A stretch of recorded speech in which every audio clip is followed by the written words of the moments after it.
नमस्कार, बाम्बूसर क्लासेज में आपका स्वागत है, अभिनंदन है। हम लोग एक जनसंचार का टॉपिक पढ़ रहे थे, कल थोड़ी-सी टेक्निकल व्यवधान के कारण वो क्लास नहीं लग पाई, आज आपकी वो क्लास जारी है। देखिए, विशेष रिपोर्ट की बात करते हैं हम। विशेष रिपोर्ट का क्या मतलब होता है? देखिए, ऐसी सूचनाएँ जो आप गहरी छानबीन करके, शोध करके दुनिया के सामने लाते हो, उसको ही विशेष रिपोर्ट कहते हैं। ये विशेष रिपोर्ट जो होती है, ये अलग-अलग प्रकार की होती है। ये सबसे पहली जो रिपोर्ट होती है, इसको हम खोजी रिपोर्ट कहते हैं। खोजी रिपोर्ट का क्या मतलब होता है?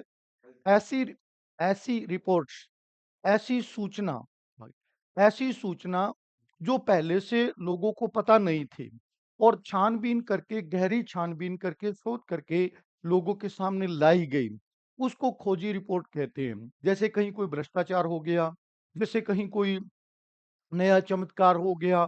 इस तरह की जो सूचनाएँ होती है वो खोजी रिपोर्ट के माध्यम से लाई जाती है। एक तरह से सटिंग जो ऑपरेशंस होते हैं, वही खोजी रिपोर्ट के अंतर्गत आ जाते हैं।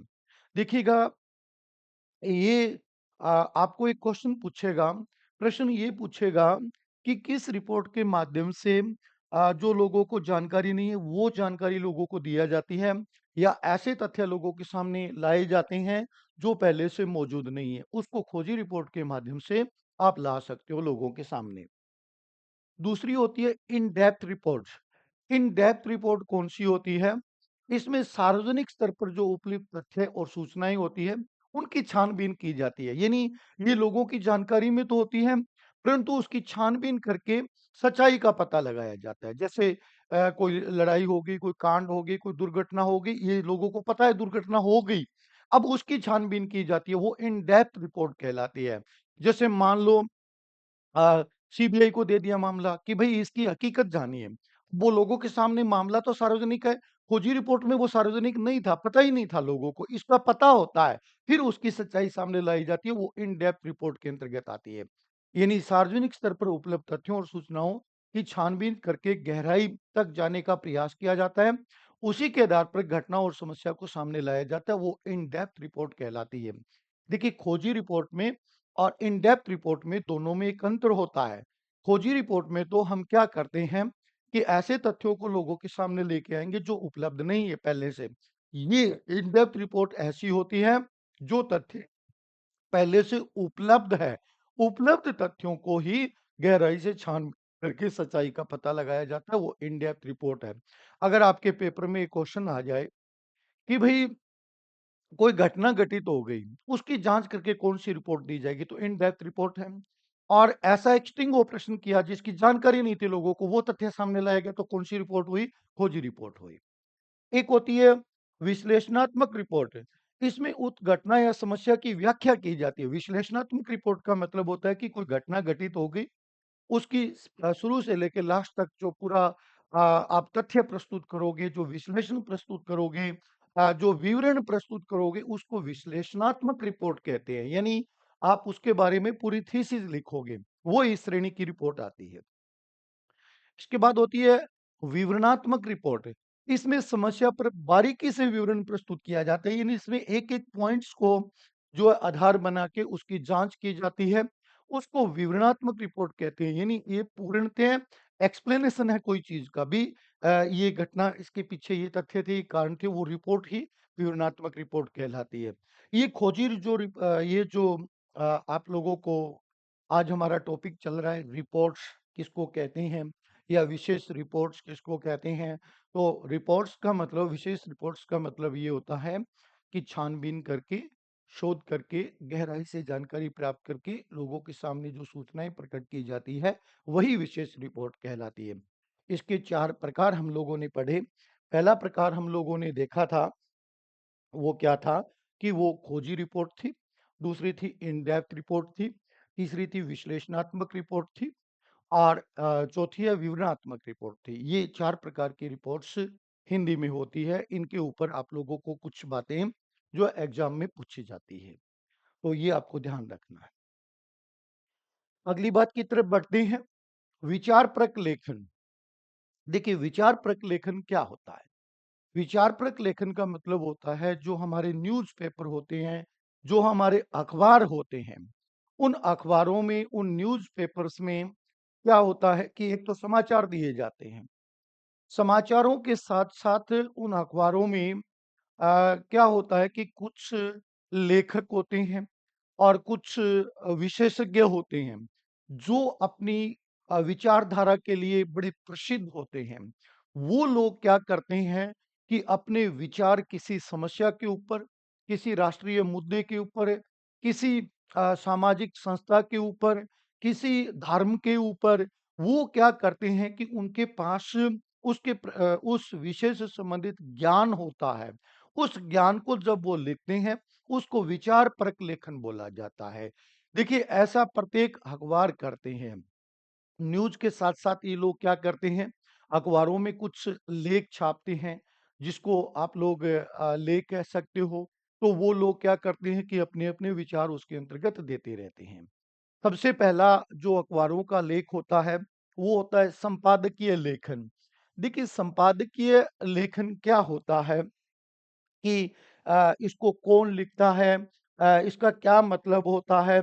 देखिए, संपादकीय लेखन सबसे अच्छा क्वेश्चन इस पे बन सकता है कि किस लेखन को अखबार की आवाज कहते हैं। अच्छा क्वेश्चन है कि क्वेश्चन क्या है कि किस लेखन को अखबार की आवाज कहते हैं। ठीक है, देखो किस लेखन को अखबार की आवाज कहते हैं। तो ये जो है, ये संपादकीय जो लेखन है, ये अखबार की आवाज कहलाती है। तो क्या होता है इसमें? देखिए, ये कभी एक व्यक्ति नहीं लिखता है। इसमें मुख्य संपादक, सहायक संपादक, उप संपादक, कुछ पत्रकार, ये सारे लोग मिलकर लिखते हैं। ये कब लिखा जाता है? कोई समसामयिक विषय होता है, राष्ट्र के सामने कोई निर्णय लेना होता है, तब ये लोग क्या करते हैं, अपने अखबार के माध्यम से उस बात की समस्या के समाधान के ऊपर अपने विचार प्रस्तुत करते हैं। जैसे मान लो एक मुद्दा आया कि भारत और पाकिस्तान के बीच कैसे रिश्ते होने चाहिए। यानी पाकिस्तान के साथ क्या हमारे संबंध तोड़ने चाहिए या रखने चाहिए। अब ये मुद्दा आता है, ये मान लो पाकिस्तान ने कोई आतंकवादी क्रियाएं भारत में कर दी, या मान लो भारत को उसके जवाब कैसा देना चाहिए। ये एक गंभीर मुद्दा होता है। तो इसके ऊपर अखबार क्या करता है, अपनी राय प्रकट करेगा, उसको आप संपादकीय लेखन कहोगे। या मान लो अभी कुछ मुद्दे चल रहे हैं, समान नागरिक संहिता का चल रहा है। अब इस वक़्त वक़्फ़ बोर्ड के जो रूल्स है, उसके ऊपर मुद्दा चल रहा है। तो ये ऐसे तात्कालिक मुद्दे हैं। इसके ऊपर क्या करता है कि अखबार अपनी राय प्रस्तुत करेगा, उसको संपादकीय लेखन कहते हैं। जैसे राष्ट्रपति पत्रिका, दैनिक भास्कर, ये अखबार क्या करेंगे, संपादकीय लेख के नाम से उस मुद्दे के ऊपर अपने विचार प्रस्तुत करेंगे। गवर्नमेंट क्या करती है, ऐसे राष्ट्र के जो प्रमुख अखबार होते हैं, उसके संपादकीय को भी देखती है, भी क्या इनकी राय है, उसको संपादकीय लेखन कहते हैं। संपादकीय पृष्ठ पर जो आलेख लिखा जाएगा, उसे अखबार की आवाज कहते हैं। कोई भी अखबार समसामयिक मुद्दे पर या महत्वपूर्ण समस्या पर जब अपनी राय देगा, उसको संपादकीय लेखन कहते हैं। यह राय किसी विशेष व्यक्ति की न होकर संपादक, सह संपादक तथा प्रमुख सहयोगियों की होती है। यानी ये सामूहिक आवाज होती है। तो आप लोगों को एक प्रश्न और बन सकता है कि अखबार संपादकीय जो आलेख है, वो किस विषय पर लिखता है? प्रमुख समस्याओं पर, समसामयिक विषय पर, ये कभी भी लिख सकता है। जो राष्ट्र का कोई मुद्दा चल रहा होता है, उसके ऊपर ये अपनी राय ज़रूर देता है। जैसे राम मंदिर विवाद चल रहा था, जिस वक़्त बहुत सारे संपादकीय आलेख आते थे, लोग अलग-अलग राय देते थे, अखबार अपनी राय देता था, तो वो संपादकीय लेख के अंतर्गत आता है। ये संतुलित देते हैं। ये एक तरह से अखबार जो होता है, वो अपने आप को कहीं न कहीं इंटरनेशनल स्तर पर ख्याति प्राप्त करने के लिए निष्पक्षता की बात ज़्यादा करेगा ये। ये किसी पक्ष की तरफ तुला हुआ नहीं होता है। कभी-कभी आप लोग देखिए कि जब चुनाव होते हैं, एटीएम का मुद्दा उठता है, कभी चुनाव आयोग का मुद्दा उठता है, कभी हमारे जो जज हैं, उनको चयन करने का कॉलेजियम सिस्टम का मुद्दा उठता है कि जजों की कैसी प्रक्रिया होनी चाहिए, राज्यपाल की नियुक्ति कैसे होनी चाहिए, राष्ट्रपति की नियुक्ति कैसे होनी चाहिए। इसके ऊपर भी अखबार जो है अपना कभी-कभी अपनी राय प्रस्तुत कर देता है। तो ये चीज़ें चलती रहती है ये। इसको संपादकीय लेखन कहते हैं। दूसरा होता है स्तंभ लेखन। देखिए, स्तंभ लेखन क्या होता है कि कुछ जो लेखक होते हैं, वो एक वैचारिक रुझान के लेखक माने जाते हैं। तो अखबार क्या करता है, इन लेखकों को अपने अखबार में लेख लिखने के लिए आमंत्रित करता है। देखिए, जो विषय चुनने का अधिकार होगा उस लेखक का होगा और उस विषय के ऊपर विचार प्रस्तुत करने का पूर्णतः जो है उत्तरदायित्व तो उस लेखक का होता है। अखबार उस लेखक का लेख छाप देगा और नीचे उसका नाम दे देगा। वो अखबार की आवाज़ नहीं है, वो उस लेखक का विचार है। आप लोगों ने कभी राजस्थान पत्रिका या दैनिक भास्कर अखबार आपने पढ़े हैं, तो क्या आप मुझे बता सकते हो कि राजस्थान पत्रिका में किस लेखक का स्तंभ लेखन आता है? क्या कभी आपने देखा है? क्या दैनिक भास्कर को आपने कभी पढ़ा है? पढ़ा है तो आप मुझे बताइए कि उसमें किस लेखक का जो है लेख छपता रहता है? अगर आप लोगों ने कभी पढ़ा है, तो आप मुझे अवश्य बताइए, तब तक मैं एक अखबार ढूँढ के लाता हूँ, आप लोगों को दिखाता हूँ कि ये वाला है वो पोर्शन। ठीक है? देखिए, मैं लाता हूँ अभी, 1 सेकंड के लिए आप लोग तब तक मुझे आंसर दीजिएगा।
एक सेकंड आप लोग तब तक मुझे आंसर दीजिए, तब तक मैं इसको ढूँढता हूँ कि हुँ,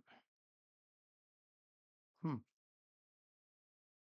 देखिएगा इसमें हाँ, जो राजस्थान पत्रिका है वो राही नाम के एक लेखक का छापता रहता है और जो भास्कर है वो गोपाल चौकसी नाम के लेखक का छापता रहता है। मेरे पास अभी उपलब्ध नहीं हुआ, नीचे मैं जा नहीं पाया, तो आप लोगों को बता दूँ, आप राजस्थान पत्रिका जो अखबार वगैरह है उसको आप देखिएगा और उसके अंतर्गत आप लोगों को ये लेख मिलेंगे, उसको स्तंभ लेखन बोलते हैं।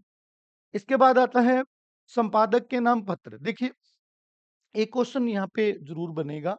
वो आपको कहेगा कि स्तंभ लेखन कौन लिखता है?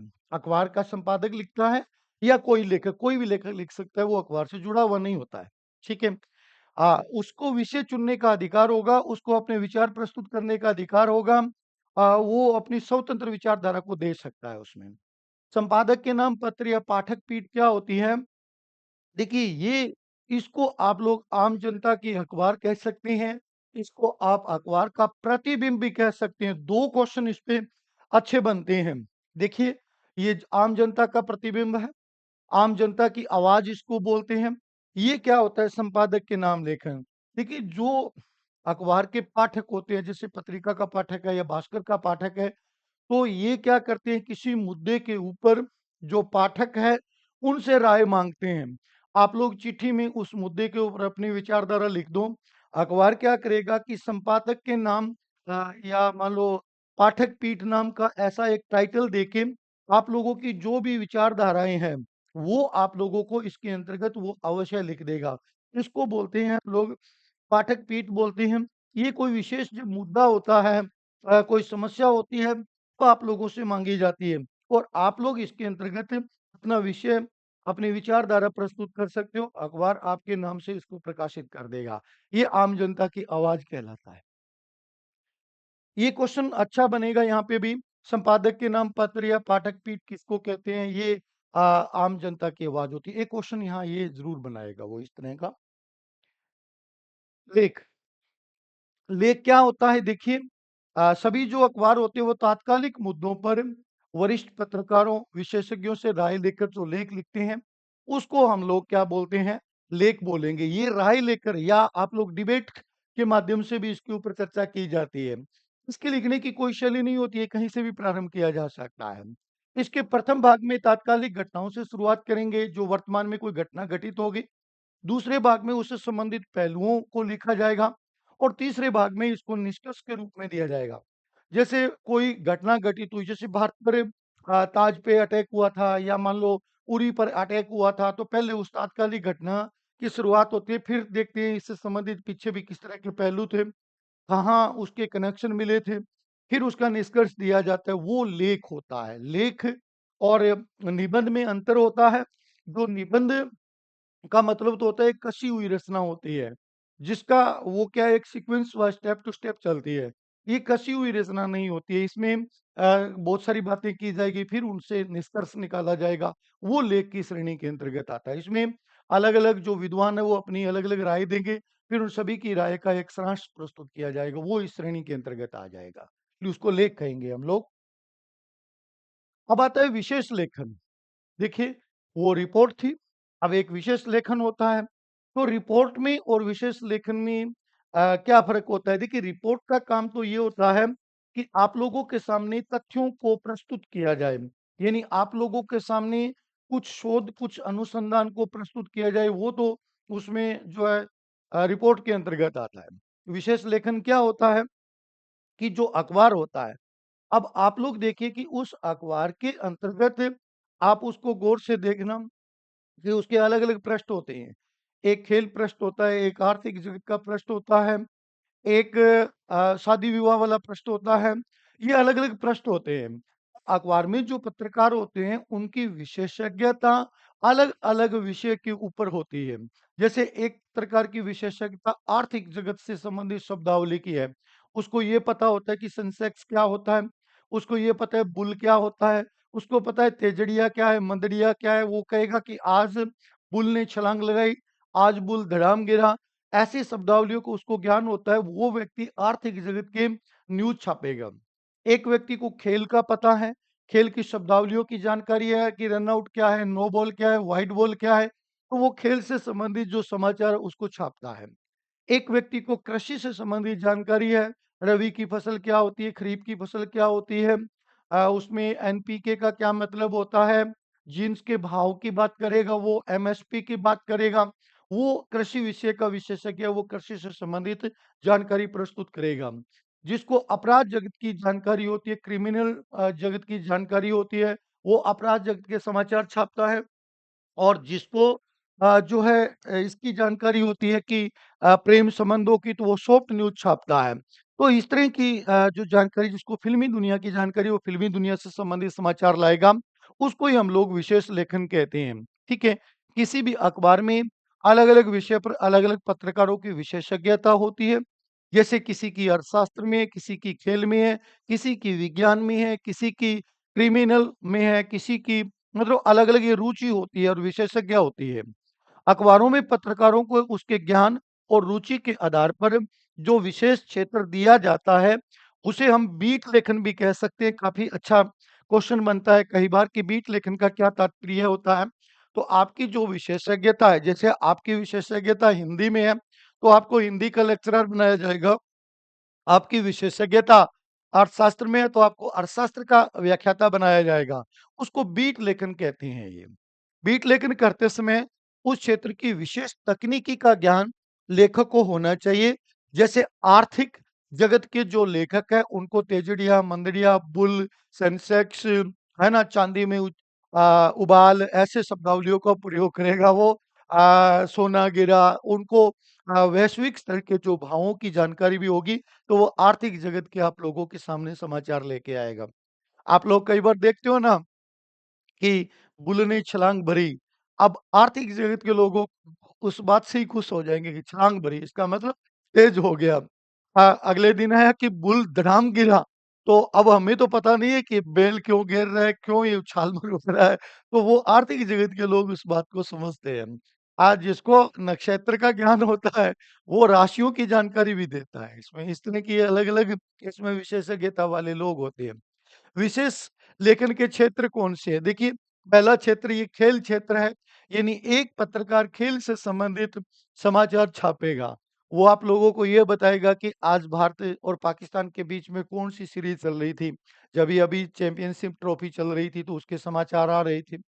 एक पत्रकार ऐसा है जो कृषि क्षेत्र की जानकारी देता है।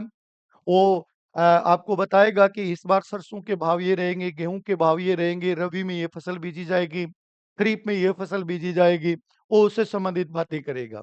एक पत्रकार होगा वो अर्थशास्त्र से संबंधित होगा, जो देश-विदेश के इकोनॉमिक्स की जानकारी आप लोगों को देगा, रेट्स की दिन जानकारी देगा, देश में सोना-चांदी के भावों की जानकारी देगा। एक होता है सिनेमा, ये पेज 3 अखबार जो जिसको पेज 3 बोलते हैं, सिनेमा जगत में कौन-सी फ़िल्म आ रही है, किस हीरो-हीरोइन का ब्रेकअप हो गया, किसने तीसरी शादी कर ली, किसने तलाक दे दिया। तो इस तरह की जो न्यूज़ आप लोग सुनते हो, आजकल आमिर खान की चल रही है कि तीसरा विवाह करने जा रहा है, ठीक है? तो ये इस तरह की जो न्यूज़ है, वो आपको देगा। एक्चुअल में इस बॉलीवुड ने तो पूरा का पूरा आप लोग एक तरह से कह सकते हो कि सामाजिक जो हमारा ताना-बाना है, उसको तहस-नहस कर रहा है। एक बुड्ढा आदमी 60 साल का हो गया, अभी तक वो शादियों से ही नहीं जो है वो अभी तक एक कबीर बेदी नाम का है, वो उसने 5 शादियाँ कर ली। पहले शादी वाले बेटे-बेटियाँ उसकी 5वीं शादी में डांस कर रहे हैं। मतलब इस तरह के न्यूज़ दिमाग खराब करने वाली न्यूज़ अगर आपको देखनी है, तो इससे संबंधित देखिएगा, ठीक है? या बुड्ढा जो है जवान लड़की के साथ विवाह कर लेगा, ठीक है? ये चलता रहेगा। पहले एक से कर लिया, दूसरी से कर लिया, तीसरी से कर लिया, चौथी से कर लिया, ये चलता जाएगा ये इस तरह का। एक होता है ये स्वास्थ्य जगत की जानकारी। जैसे कल ये अखबार के अंतर्गत काफ़ी स्वास्थ्य के बारे में टिप्स दी जाती हैं आप लोगों को, जैसे मौसम बदलता है, आपको योग के बारे में जानकारी देते हैं, तो वो इस तरह के होते हैं। एक पत्रकार होता है जो पर्यावरण जगत की बात करेगा, आप लोगों को बताएगा कि पृथ्वी का तापमान बढ़ रहा है जिससे हमारी बर्फ पिघल रही है, ग्रीन हाउस के बारे में जानकारी देगा, कार्बन डाइऑक्साइड, कार्बन मोनोऑक्साइड के बारे में जानकारी देगा। एक ये फैशन जगत का आजकल ये इसके ऊपर बहुत सारे लड़के-लड़कियाँ शोध कर रहे हैं, बहुत सारे डिग्री कर रहे हैं, ऊट-पटांग से कपड़े पहन-पहन के रैप के ऊपर चलाए जाते हैं, वो फैशन जगत की जानकारी आप लोगों को देगा। एक जीवन शैली यानी आपका जीवन कैसे होना चाहिए, रक्षा के बारे में यानी राष्ट्र की रक्षा, सैनिकों के बारे में जानकारी देता है। विदेश नीति आजकल आप लोग देखते हो कि हमारे एस जयशंकर जो है विदेश मंत्री है, उसकी इंटरव्यूज़ आप लोगों को दिखाते हैं, वो किस तरह काम करते हैं। राष्ट्रीय सुरक्षा की जानकारी पूरे वर्ल्ड में आप लोगों ने देखा था यूक्रेन, अमेरिका के बीच जो युद्ध की समस्याएँ चल रही थी, तो उसके बारे में जानकारी, राष्ट्रीय सुरक्षा के बारे में हमारे देश की जानकारी, इस तरह की किस देश के साथ हमारे संबंध जो है सैनिकों के सैन्य संबंध बन रहे हैं, इस तरह की जानकारी इसमें दी जाती है। ये विशेष लेखन होता है। ये आप लोगों के एक तरह से मैंने आप लोगों को अब तक जो जनसंचार से संबंधित आप लोगों को जानकारी दी थी। अब कुछ छोटी-छोटी चीज़ें आप लोगों की और लगती है, उसमें सबसे महत्वपूर्ण है कविता लेखन, ये काफ़ी इम्पोर्टेंट है। कई बच्चे मुझे कहते हैं गुरुजी आपने कविता लेखन, नाटक लेखन ये करवाया ही नहीं, ये एक्चुअली जनसंचार वाले पोर्शन के साथ ही मैं करवा देता हूँ, ये करवाता हूँ हर बार और इसके ऊपर क्वेश्चन भी बनते हैं। तो ये कविता लेखन की बात करेंगे आज अपने। देखिए कविता सबसे पहले अपनी बात ये चलती है कि वी कविता क्या है ना? तो पहले सिंपल भाषा में बात करें फिर इन राइटर्स की डेफिनेशन की बात करेंगे। देखिए हिंदी के 2 रूप होते हैं। हिंदी का एक रूप होता है गद्य, एक होता है पद्य। आप लोगों को एक बात सुन के बड़ी हैरानगी होगी कि विश्व की कोई भी जो भाषा है, उसमें सबसे पहले पद्य आया था और उसके बाद में गद्य आया था। विश्व की प्रत्येक भाषा चाहे वो इंग्लिश है, चाहे वो हिंदी है, चाहे गुजराती है, चाहे वो पंजाबी है। पहले पद्य आता है और बाद में गद्य आता है।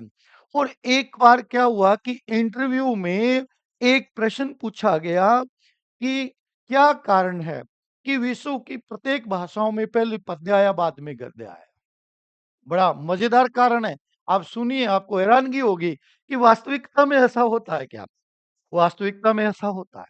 देखिए मनुष्य जब प्रारंभिक अवस्था में विकास कर रहा था, तो मनुष्य का ये हार्ट पक्ष है ना, हृदय पक्ष, ये बहुत ज़्यादा प्रभावी था, दिमाग प्रभावी नहीं था, हार्ट प्रभावी था। दिल से बातें, दिल से उद्गार निकलते थे। तो देखिए जब हमारे हृदय के भावों को शब्दों के माध्यम से हम प्रस्तुत करते हैं, वही पद्य होता है, वही कविता होती है। तो विश्व का चाहे कोई भी राष्ट्र का जो मनुष्य था, चाहे वो भारत का है, चाहे वो अमेरिका का है, वो सबसे पहले आदिवासी था और उसके मुख से पहले उद्गार निकले थे, गीत निकले थे, गायन में निकला था। और जैसे-जैसे वो विकास करता गया, तो वो पद्य से गद्य की तरफ बढ़ा। जब हमारा बौद्धिक विकास पूर्णतः हो गया, तब गद्य का विकास हुआ था, उससे पहले पद्य ही था। और आप लोगों को बड़ी हैरानगी होगी, मैं आपको एक बात बताता हूँ कि भी जब प्रेम आप जब प्रेम में होते हो, जब आप प्यार करते हो किसी से, तो आपके हृदय से भी जो उद्गार निकलेंगे भावों के, वो पद्य में निकलेंगे, कभी गद्य में नहीं निकलते हैं। मैं आपको छोटा-सा एग्ज़ाम्पल बताता हूँ, हालाँकि है वो मज़ाकिया-सा, आपको बड़ा विचित्र लगेगा कि गुरुजी ये क्या बात कर रहे हैं। जब किसी लड़के और लड़की का अ, रिश्ता तय हो जाता है, आजकल फ़ोन चल रहे हैं, पहले तो था नहीं भी ऐसा टाइम, चल रहे हैं। तो वो एक-दूसरे को शेर और शायरी भेजते हैं। कभी भी देखना शेर और शायरी भेजेंगे, है ना? अच्छी-अच्छी शायरियाँ, अच्छे-अच्छे कोई पुष्प लगा दिया, उसके नीचे 2 लाइनें लिख दी, पद्य में लिखेगा, गद्य में नहीं लिखता है। जब उनका विवाह हो जाता है, 2-4 साल हो जाते हैं, तो वो लड़ाई करेंगे ना, तब गद्य में करते हैं। तलाक हमेशा गद्य में हुआ है, प्रेम हमेशा पद्य में हुआ है, आप इस बात को जान लीजिएगा कभी। तलाक जब होगा, गाली-गलौच होगी, तब लड़ेंगे, तब गद्य में लड़ते हैं क्योंकि जब दूसरे पक्ष प्रभावी है, ये पक्ष प्रभावी नहीं है, ये पक्ष प्रभावी है, तब तो गीत चल रहे थे। मैं तेरे लिए चाँद सितारे ला दूँगा, पता नहीं कौन से ग्रह से क्या-क्या चीज़ें लाके आप लिख के भेज रहे थे, ठीक है? और अब ये ते ये मेरा है, ये तेरा है, ये मेरा है, ये तेरा है, कल ही वो चित्रा त्रिपाठी का आ रहा है 16 साल के बाद जो तलाक हो गया, ये तलाक अयोध्या में होता है क्योंकि दिमाग प्रभावी हो गया भई दिल का नहीं रहा। आप लोग जब बाथरूम में होते हो ना, स्नान करते हो, हैं? स्नान करते हो तब आप गीत गाते हो। एक बार हिंदी के इंटरव्यू में ये क्वेश्चन पूछ लिया गया कि क्या कारण है कि जब व्यक्ति स्नान कर रहा होता है तो वो गीत गाता है? पता है क्यों गाता है? क्योंकि हमारे पूर्वज आदिवासी थे और वो पहले झुंडों में रहते थे, गीत गा के ही वो चलते थे। जब आप बाथरूम में जाते हो, आप आदिवासी बन जाते हो, अपने उस प्रारंभिक रूप में चले जाते हो और आपके मन के जो भाव है वो निकलने लग जाते हैं, तब आप गीत गाते हो, स्नान करते हो। जैसे ही आप उस वॉशरूम से बाहर आए, आप इस आधुनिक दुनिया में प्रवेश कर गए, आपके गीत गायब और पूरे दिन की परेशानियाँ शुरू, आज ये करना है, वो करना है। वहाँ आप गीत गा रहे थे। क्यों? क्योंकि आपका हृदय पक्ष प्रभावी हो गया था।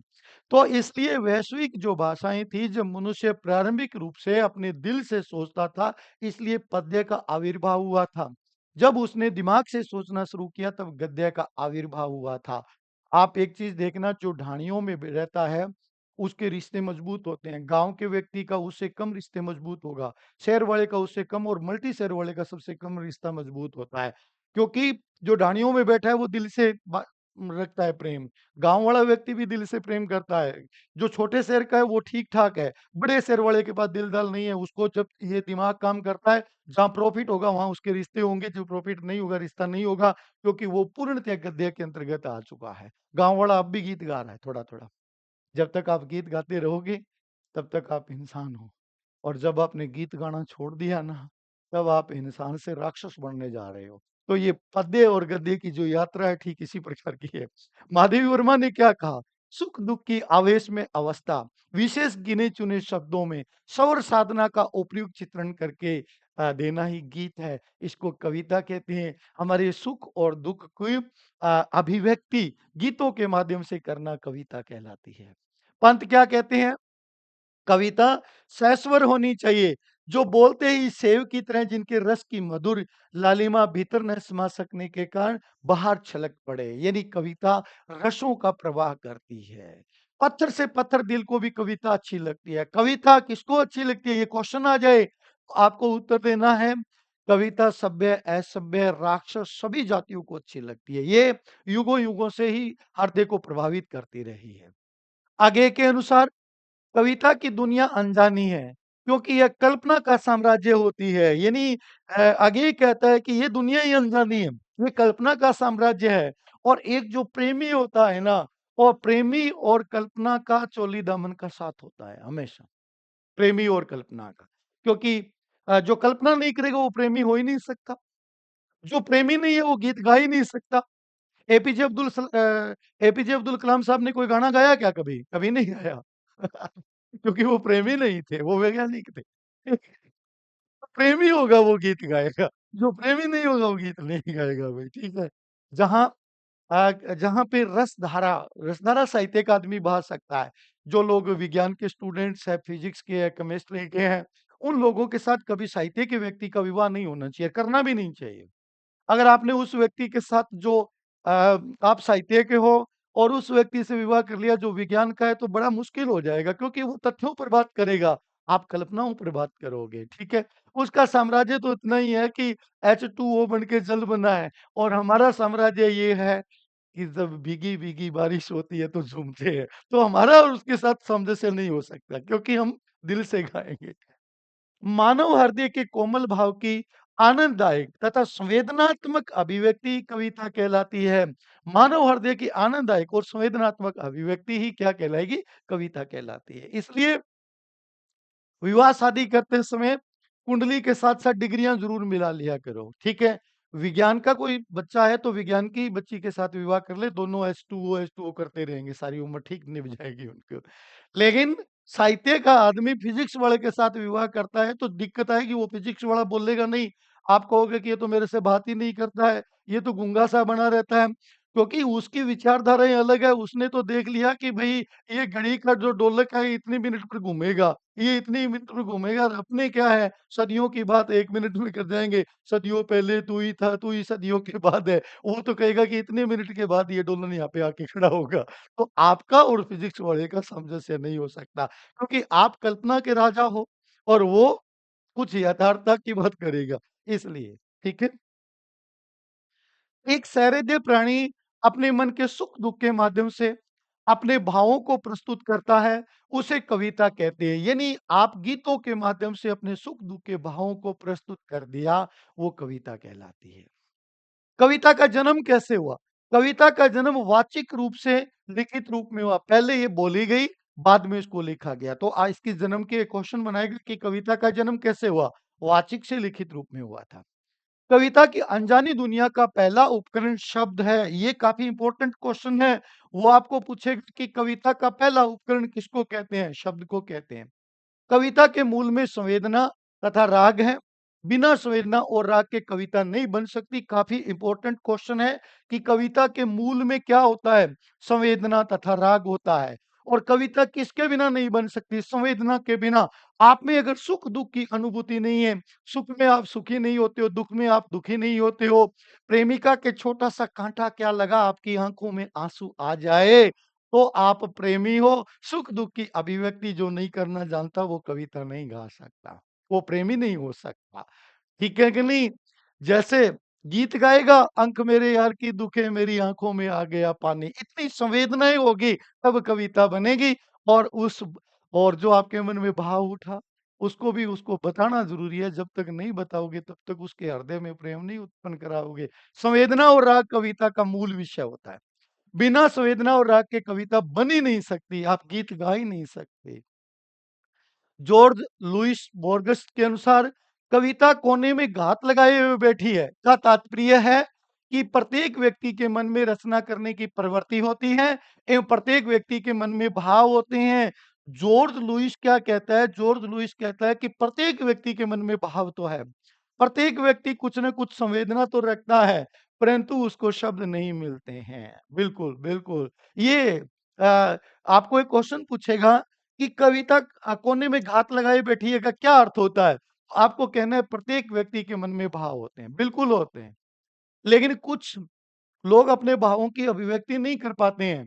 तो भावों की अभिव्यक्ति नहीं कर पाते हैं, वो व्यक्ति कभी भी प्रेम को भी प्राप्त नहीं कर पाएगा। भावों की अभिव्यक्ति अवश्य होती है। भई देखिए एक बच्चा सोया हुआ है। आपने सोए हुए बच्चे को लाड किया, प्यार किया, उसका चुम्बन लिया, उसको कुछ पता नहीं है आपने लाड किया था क्या? आप उसको जगा के लाड कीजिए ताकि पता लगे कि इसने किया है, मेरे मेरे मतलब इस तरह का लाड किया था। तो इसका ये कविता क्या कहती है कि भावों की अभिव्यक्ति जब करेगा तभी व्यक्ति प्रेम को प्राप्त कर पाएगा, नहीं तो नहीं कर पाएगा भाई, ठीक है? जो किसी भी समय शब्दों के रूप में फूटकर कविता की रचना कर सकते हैं। यानी कौन कर सकते हैं? जिनके अंदर भाव होते हैं। हैं, उनका निश्चित समय नहीं होता है, निश्चित काल भी नहीं होता है। कभी भी वे मानव के मन में प्रस्फुटित हो सकते हैं, रात को सोए हुए हैं, जाग गए, तो कोई ज़रूरी नहीं है कि दिन में ही हो। कई बार रात को भी गीत गाने लगते हो, मन में गुनगुनाने लगते हो। तो वो कहीं न कहीं आपका प्रेमी हृदय है और प्रेम कविताओं के माध्यम से अभिव्यक्त किया जाता है। और अगर संसार में कविता ना होती, तो मनुष्य में और राक्षस में कोई अंतर नहीं होता। पत्थर से पत्थर दिल को पिघला देती है, उसको कविता कहते हैं। भावों की अभिव्यक्ति कविता के माध्यम से होती है, कल्पना इसके लिए आवश्यक होती है। अब कविता की रचना करने के लिए किन-किन तत्वों की आवश्यकता होती है, मैं कल इसके ऊपर चर्चा करूँगा। आज के लिए इतना ही और आज आपकी जो शाम को क्लास होगी यूट्यूब के ऊपर वो 8 बजे प्रारंभ होगी। आज से अपने व्याख्याता और सेकंड ग्रेड के साहित्य इतिहास के क्वेश्चन दोबारा शुरू करेंगे। आज काल विभाजन का प्रारंभ करूँगा। तब तक के लिए धन्यवाद।